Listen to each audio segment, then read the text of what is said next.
It's interesting how you want to be remembered. So I asked the question about what I hope the legacy is. When thinking about your legacy, what are people going to remember about you, about your operation? It's been an honor to be part of the Simmental family. And like any family, there is a legacy. And to me, the legacy is so important to continue on. I hope the legacy for the next generation have the passion for our breed that we have spent a lifetime building. Oh, hi. My name is Ron Nolan, and I was born in Calgary. Spent my growing up in a farm in southern Alberta, a mixed farm, and we had a small dairy farm. And so I ended up going to university in Edmonton, got my engineering degree, and sooner or later I got into the Simmental business, and I guess I almost did everything there. I ended up on boards, the provincial board, the federal board, the president of both. So I've been quite a long time in the Simmental business. I grew up in a little town, Picture Butte, in southern Alberta, and my father had a small farm. We just had a quarter section, and we grew sugar beets. We had a small dairy farm, and we grew hay and grain as well. And I had three brothers, and they all were quite a bit older than me. And my dad never had to work because one oldest son worked, and when he left, the next one came along, and when he left, I came along. So that was kind of the history of the farm. And but about that time, I went to university, so he had to sell a farm. But I took an engineering degree in Calgary, and of course, I had a young lady that I admired quite a bit in high school, and she went to university too. We actually got married in second year that I was in university.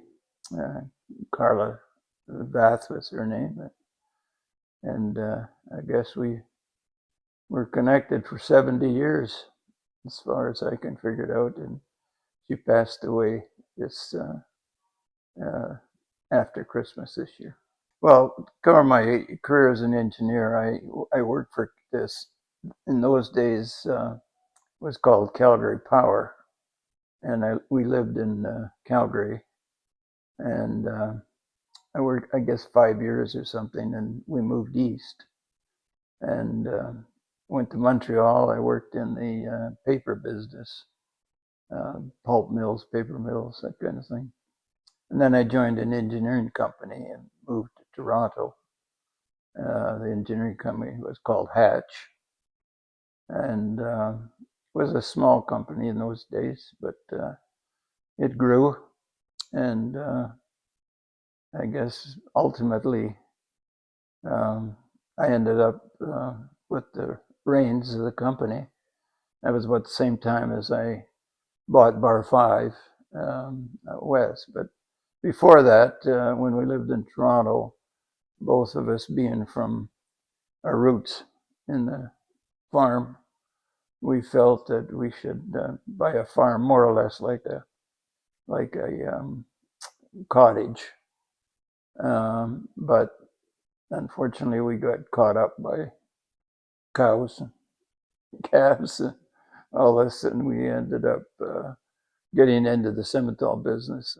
Anyway, my engineering was, of course, very exciting after that. And we really went overseas. The work in Canada and the US was, at that time, was a bit slow. So I ended up taking the firm overseas and become quite big in overseas, which also kind of connected with the cattle because, of course, when I was in all these different countries, of course, I wanted to see what Simmentals looked like and cattle in general, I suppose. And so I had those two careers side by side, I guess. And we started our simmental. I guess our first simmental we bought, I guess, on the farm was from Kingfield. Yeah, our first animal we bought was an import. And they imported it. And we bought it from them. So that started that. And I started a company called Harkaway Simmentals. We kind of concentrated at that time on polled full bloods, which was nobody really was in that much at that time. So we tried, and then I guess around it was 1991 we bought Bar 5, which was a well-established farm already, very well known, and a fellow by the name of Irving Langell partnered with me to buy it. During my trips around the world and establishing our engineering practice in different countries and so on, I spent a lot of time figuring out what the need was. And at the time we bought Bar 5, I guess the whole thing was bigger was better, bigger the better, maybe. And which I guess we were all kind of in the breed, we were questioning that at that time. And of course there were, particularly in South Africa, they had imported from Europe back in about 100 years earlier. And so they had changed their cattle. They had, in fact, you couldn't show them if they were over a certain height. They measured them when you took them to the show. And they downsized and the breed quite a bit. So I started in that direction as well. Pulled, I guess, and getting down to an economical size for full bloods. And well, I guess that's why the two careers kind of fit together. Yeah, this friend of mine down there. In fact, I partnered with an engineering company in this, and then his brother, the guy that owned the engineering company, turned out to be a Simmental breeder. So, we got together. So we formed a little company that we could buy cattle, or we didn't have to necessarily buy them if we could get to use them or get semen from them. Down there, we could use the semen and then put it on the local cow and then bring the embryos back. So that's really what we did, and so I guess largely the places we imported was from South Africa. That was the breed that we. There were lots of other, but we also went to a lot of countries, and found Simmental breeders that we could then turn around and sell them at the offspring. For instance, in Brazil became a very big buyer of ours. We sold a lot of high-priced animals back in those days when we had the South African genetics. And of course, they didn't have any polled, so we started trying to work the polled in there, and we eventually got some pretty good cattle. One of the reasons we moved the herd to Ontario was A, my travel things, but B, my partner Irving, he wanted to invest in horses and went into the racing business. So I bought him out, and then that's when we moved the herd back here, and it was to concentrate on flushing and embryos, and and then of course I think what we added to the Simmental industry was taking our genetics worldwide. You can almost go to any country in the world and you'll find bar 5 cattle. It's, it always amazed me. Even I remember meeting a young fellow who was on a plane, and got in conversation. And I finally asked him what he did. And, well, he was in the farming business, and they got around. Well, yeah, he was trying to get into a cow calf with Simmentals. And I said, oh, that's interesting. I said, I am actually in that business. I said, I'm the owner of Bar 5. I don't know if you've ever heard of that. He says, heard of it? He said, anybody that's been in this business for 2 weeks has heard of Bar 5. So, we were spreading the word out on other countries. So I think this was one of the things that we helped the Canadian Simmental, was spreading around. Interesting part was that eventually South Africa became one of our good customers, because we were doing things they weren't doing, and they really liked the results, so they were buying our genetics back. It's just, kind of a interesting result of the whole program.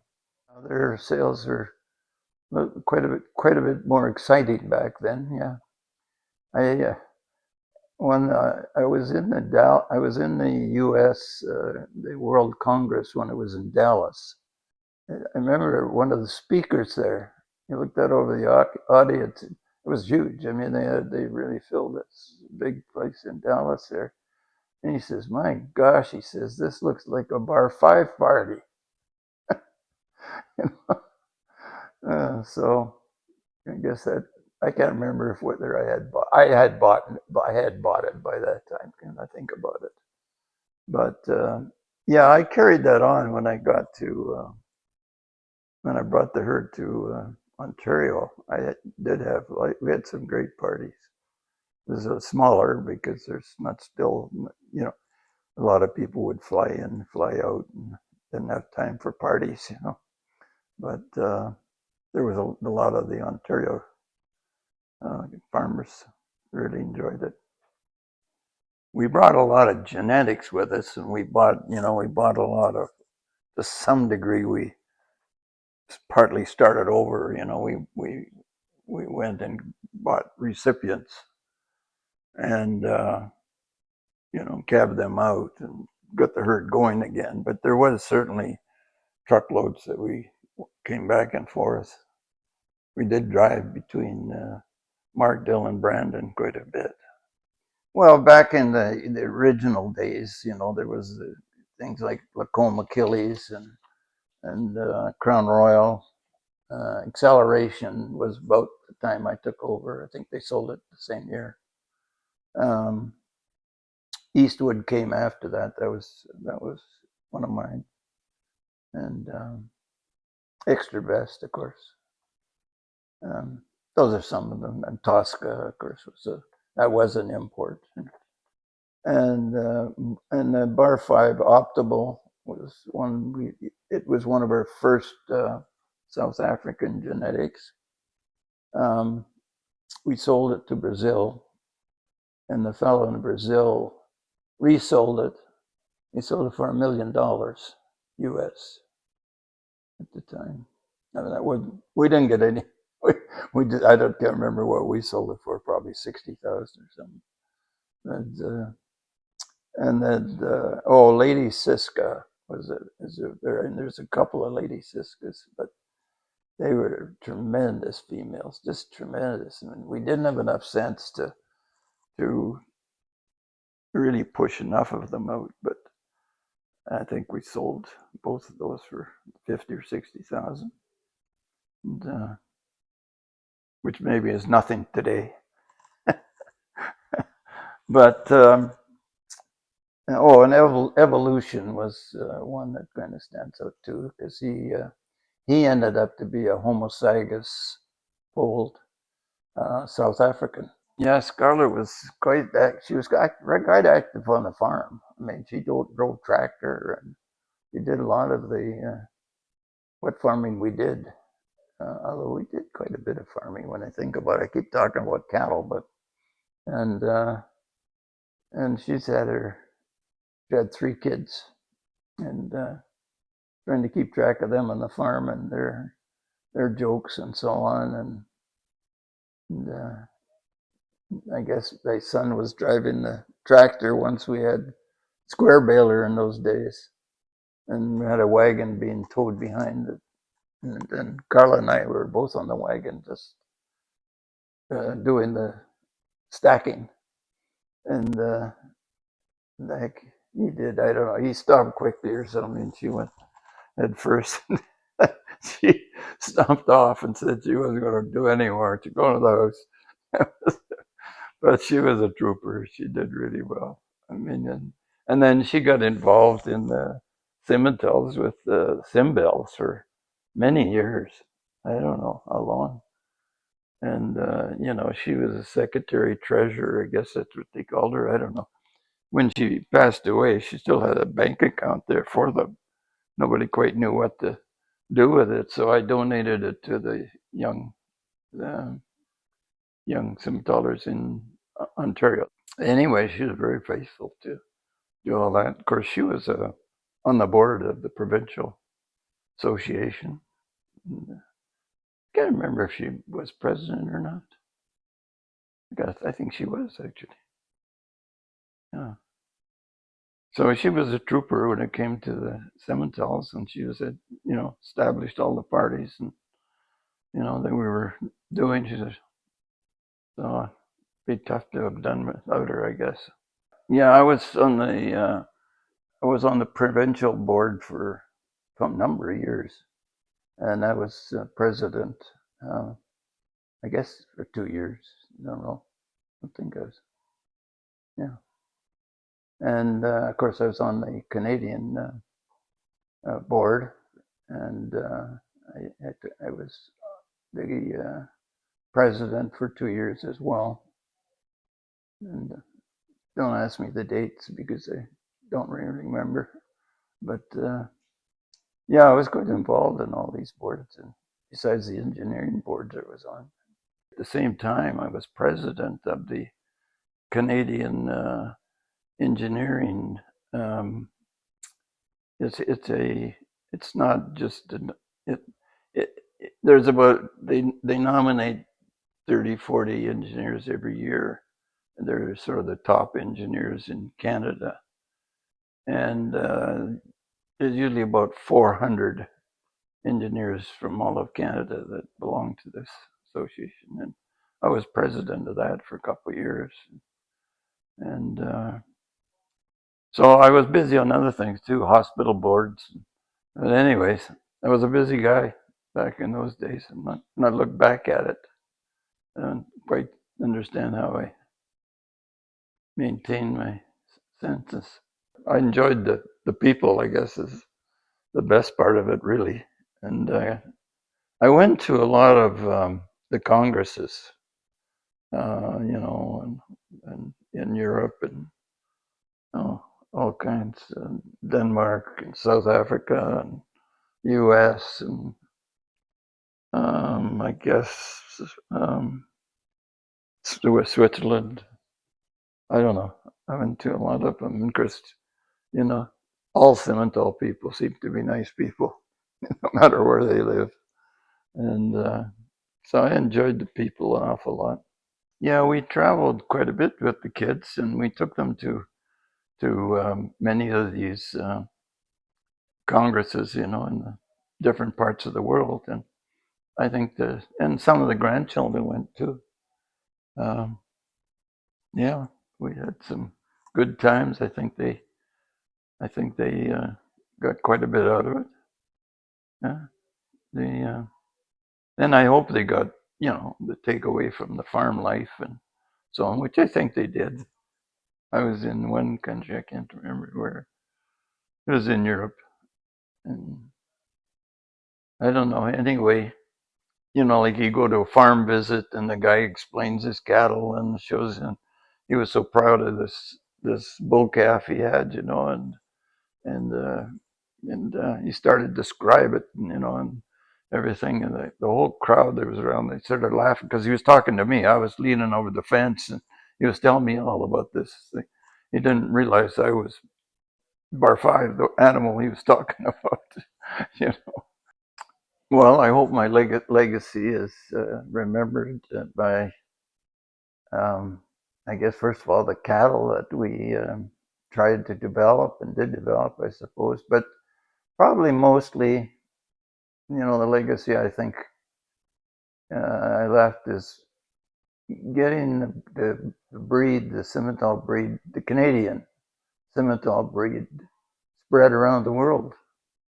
I think if you talk Simmentals to anybody, they know the Canadian Simmental breed, and I would think a good part of that is at least Bar 5, and I would think I had a part in that as well. Before that, Bar 5 did a wonderful job of, I mean, I didn't start it, or I didn't, so I don't take so much credit. But I do take some credit that I got it moving around the world. Bar 5 was important to me. The cattle were important to me, but my engineering career was very important, and I think I left a legacy there too at the same time. And of course, I just like to be remembered by the people in the Simmental industry that, I was a square shooter and number one, and I really enjoyed pretty much all the people in the Simmental industry, and still like to be their friends.